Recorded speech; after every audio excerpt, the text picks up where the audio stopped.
चाणक्य और चंद्रगुप्त की 58th episode. जंगल की भूल भुलैया से निकल सुकन्या एक खुले मैदान में पहुंचकर खुश थी, लेकिन उसकी यह खुशी ज्यादा देर टिकी ना रह सकी। थोड़ा आगे बढ़ते ही उसके कदम जैसे जमीन में धंसने लगे। वो वहां से आगे बढ़ने की नाकाम कोशिश करने लगी। सुकन्या को यह समझते देर न लगी कि वो एक दलदल में फंस चुकी है। उसके मुंह से चीख निकल गई। उसकी चीख से पूरा जंगल गूंज उठा। सुकन्या अकेली थी, लेकिन कोई उसकी हर हरकत पे नजर रखे हुए था। उस दलदल से थोड़ा दूर वही रहस्यमयी औरत अपनी एक सेविका के साथ पेड़ की ओट से छिपकर सुकन्या को देख रही थी। वहीं इन सबसे अनजान सुकन्या उस दलदल से बाहर निकलने का पूरा प्रयास कर रही थी, लेकिन वो जितनी बार भी उस दलदल से बाहर निकलने की कोशिश करती, उतना ही उसके अंदर धंसती चली जाती थी। वो छाती तक दलदल में धंस चुकी थी। वो डर के मारे चिल्ला भी रही थी, बचाओ बचाओ, कोई है, बचाओ। लेकिन उसकी पुकार का उसे कोई जवाब नहीं मिला। वो जोर जोर से अपने हाथ पैर चला रही थी। धीरे धीरे वो गले तक कीचड़ में धंस चुकी थी। उसका शरीर जवाब दे चुका था। डर और परेशानी से उसके चेहरे से पसीना टपक रहा था। वो थक गई थी। उसने अपने हाथ पैर चलाने बंद कर दिए। उसकी आंखों से लगातार आंसू बह रहे थे। वो लगभग रोती हुई खुद से बोली, हे ईश्वर, अब मैं क्या करूं, कैसे निकलूं यहां से? पता नहीं मेरी परीक्षाएं कब खत्म होगी। ईश्वर मुझे बचा लेना। फिर उसने जंगल की तरफ देखकर चिल्लाते हुए कहा, मुझे ज्ञात है आप मुझे देख रही हैं, मुझे बचा लीजिए, कृपा करके बचा लीजिए मुझे। वो घबराहट में बोलती चली जा रही थी। उस रहस्यमयी औरत की सेविका ने जब सुकन्या की पुकार सुनी तो उससे रहा नहीं गया और उसने उस रहस्यमयी औरत की तरफ देखकर बोला, ज्वाला, क्या लगता है तुम्हें ये कन्या विषकन्या बनने के योग्य है? ये तो मुसीबतों से घबरा रही है। कुछ सोचने की शक्ति भी नहीं है इसमें।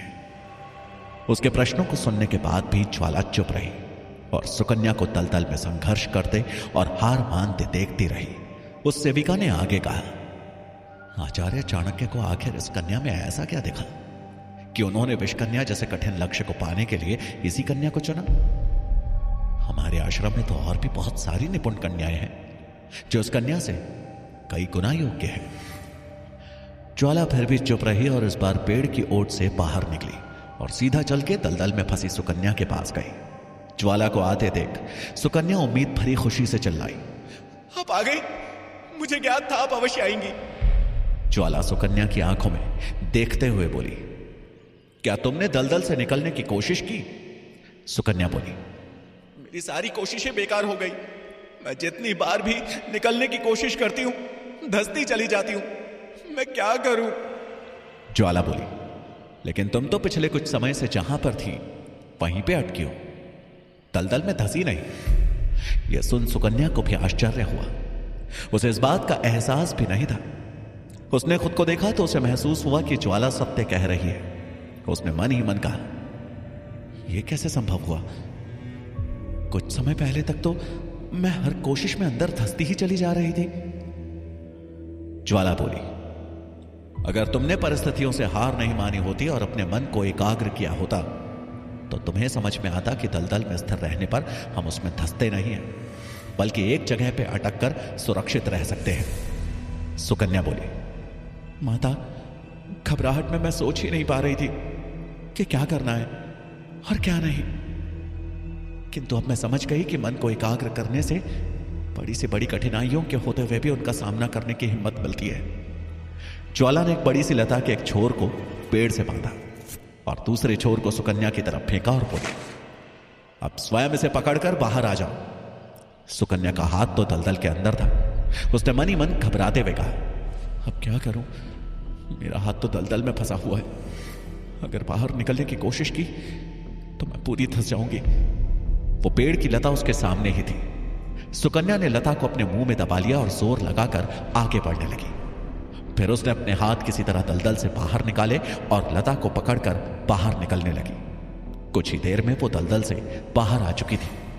जब वो ज्वाला के पास आई तो ज्वाला उसे देखकर बोली, आचार्य चाणक्य के तुम पर विश्वास करने की वजह क्या थी? ज्ञात नहीं, परंतु तुम हमारी हर एक परीक्षा में असफल हुई हो। मुझे नहीं लगता कि तुम उनके द्वारा निर्धारित लक्ष्य को पा सकोगी। सुकन्या हैरानी भरी दृष्टि से ज्वाला को देखने लगी। ज्वाला के चेहरे पर निराशा थी, जैसे उसकी उम्मीद टूट गई हो। सुकन्या बोली, माता, मुझे ज्ञात नहीं कि आपने आचार्य से मेरे बारे में क्या सुना है, परंतु मैं आचार्य को निराश नहीं करना चाहती। उन्होंने मुझ पर विश्वास किया है और मैं ही उनके लक्ष्य को पूरा करूंगी। मैं असफल अवश्य हुई हूं, परंतु मैंने अभी तक हार नहीं मानी है। जहां ज्वाला के चेहरे पर निराशा झलक रही थी, वहीं सुकन्या के चेहरे पर एक अटूट विश्वास था। सुकन्या भले ही दलदल से बचकर बाहर आ चुकी थी, लेकिन आचार्य चाणक्य, चंद्रगुप्त और नायक सिकंदर के सैनिकों द्वारा बंदी बना लिए गए थे।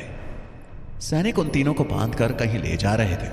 तीनों के हाथ लोहे की बेड़ियों में जकड़े हुए थे, लेकिन इस सब के बावजूद चाणक्य के चेहरे पर मुस्कुराहट थी, वहीं नायक के चेहरे पर डर और परेशानी। उसने चाणक्य को मुस्कुराते हुए देखा तो मन ही मन खींचने लगा और बोला, पता नहीं किस मिट्टी का बना है ये ब्राह्मण, यहां हमारी जान जाने वाली है और ये मुस्कुरा रहा है। चाणक्य ने मुस्कुराकर नायक की तरफ देखा तो नायक ने चिढ़कर अपना मुंह दूसरी तरफ फेर लिया और बड़बड़ाते हुए बोला, सब मेरी गलती है, ना मैं लालच करता और ना ही आज यहां फंसता।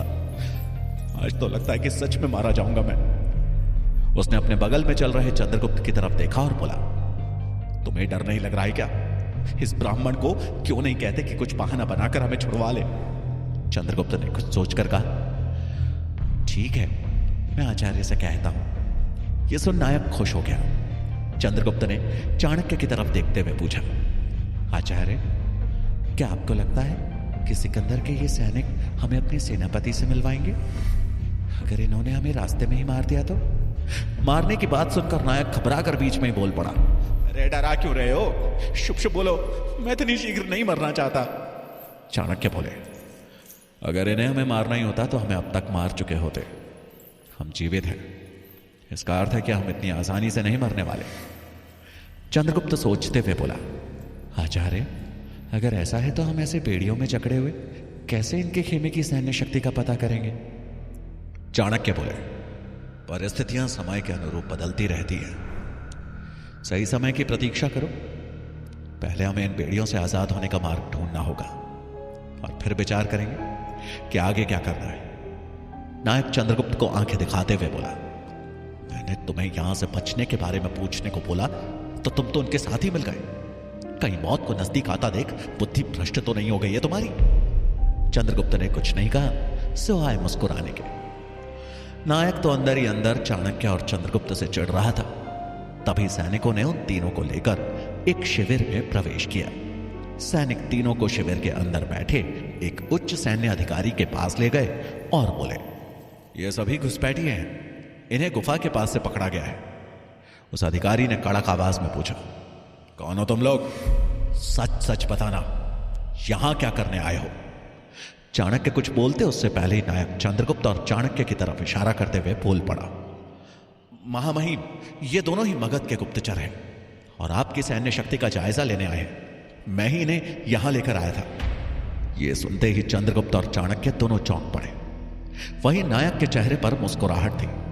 नायक ने चाणक्य की ओर देखते हुए मन ही मन कहा, अब देखो मैं कैसे तुम लोगों को तुम्हारे ही जाल में फंसाता हूं। चाणक्य भी समझ गए कि नायक उन्हें उन्हीं के जाल में फंसाना चाहता है। अधिकारी ने चाणक्य से पूछा, क्या यह सत्य है? तुम दोनों मगध के गुप्तचर हो?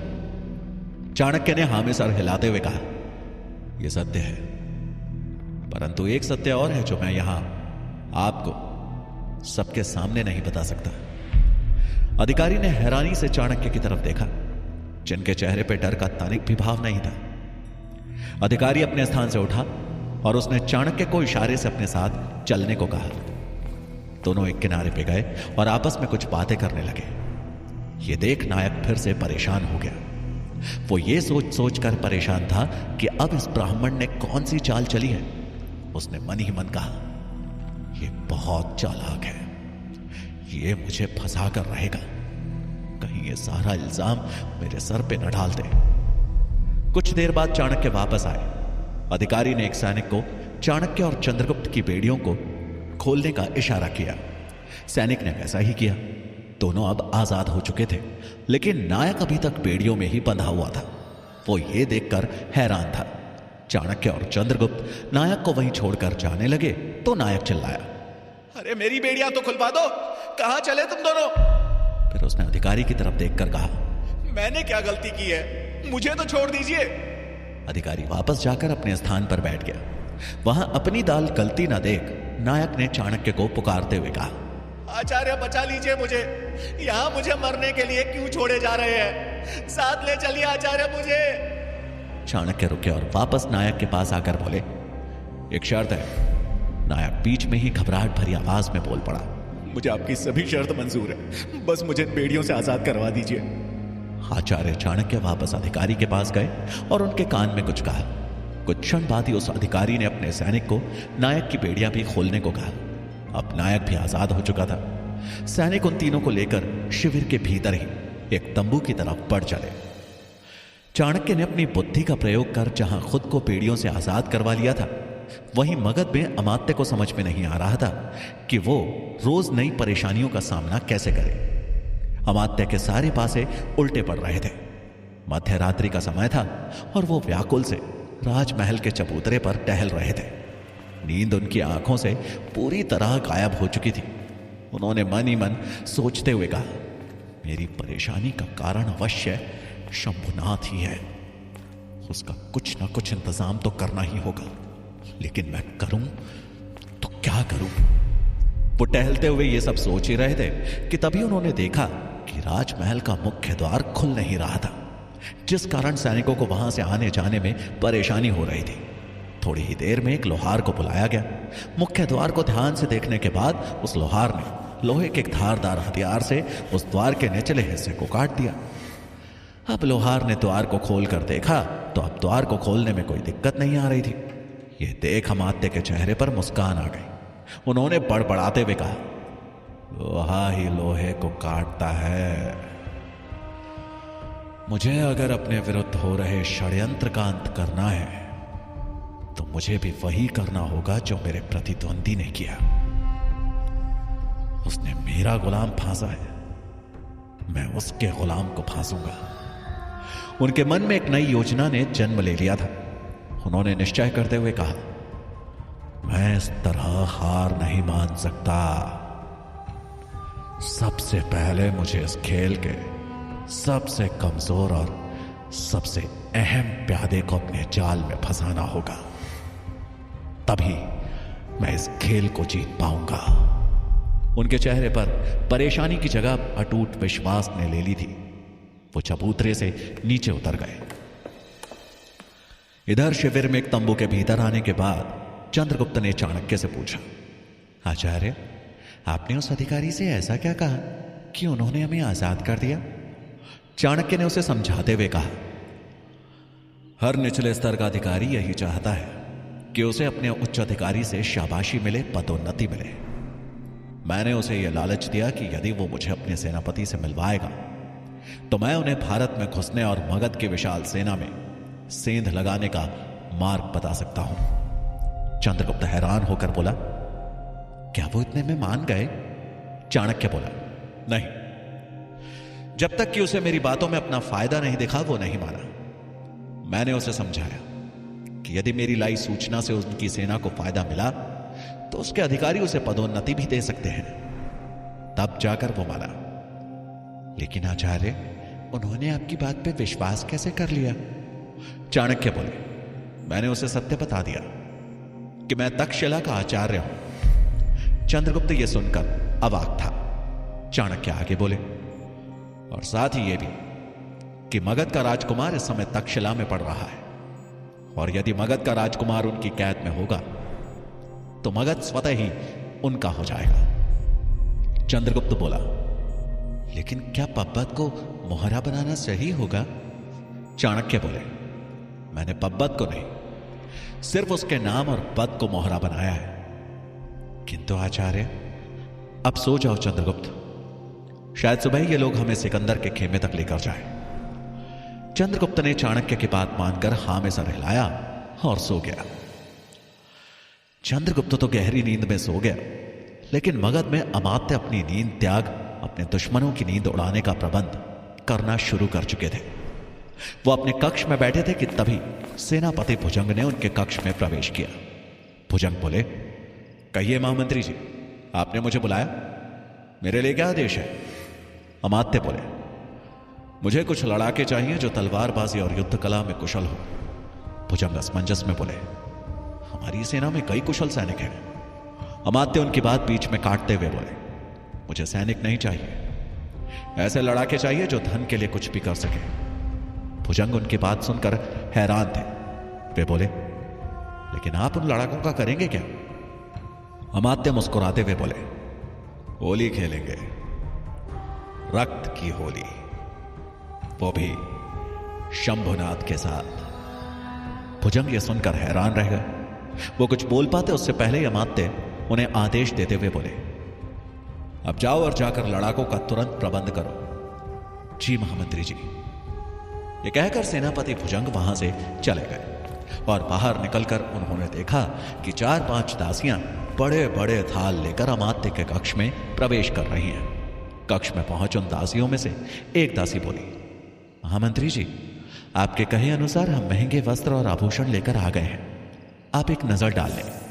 अमात्य ने उन थालों से वस्त्र हटाए तो अंदर सुंदर स्वर्ण और हीरे जड़ित आभूषण रखे देख वो मुस्कुरा उठे और अपने मन में विचार करते हुए बोले, विशाखा, तुम्हारी और शंभुनाथ की किस्मत हम एक साथ पलट कर रख देंगे। ऐसा दाव चलेंगे कि तुम दोनों चारों खाने चित्त पड़ जाओगे।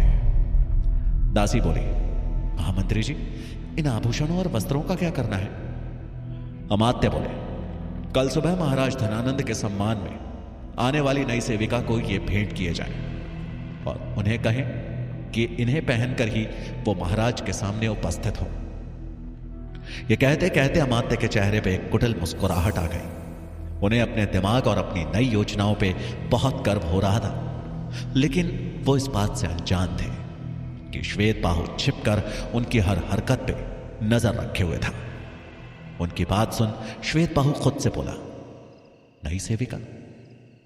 इसका अर्थ यही है कि अमात्य महल में किसी नई गुप्तचर को लेकर आ रहे हैं, लेकिन वो कौन हो सकती है और उसे महाराज की सेवा में लगाने का क्या मतलब?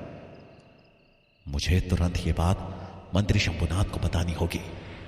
ये कहकर श्वेतबाहु वहां से चला गया। आखिर अमात्य किस नई सेविका को मगध के महल में लेकर आ रहे हैं? अमात्य के मन में ऐसी कौन सी योजना चल रही है जिससे वो शंभुनाथ और विशाखा को एक साथ हराएंगे? आचार्य चाणक्य सिकंदर के खेमे तक पहुंच अपने संरक्षण के लिए कौन सी नई चाल चलेंगे, जानने के लिए सुनिए चाणक्य का अगला भाग।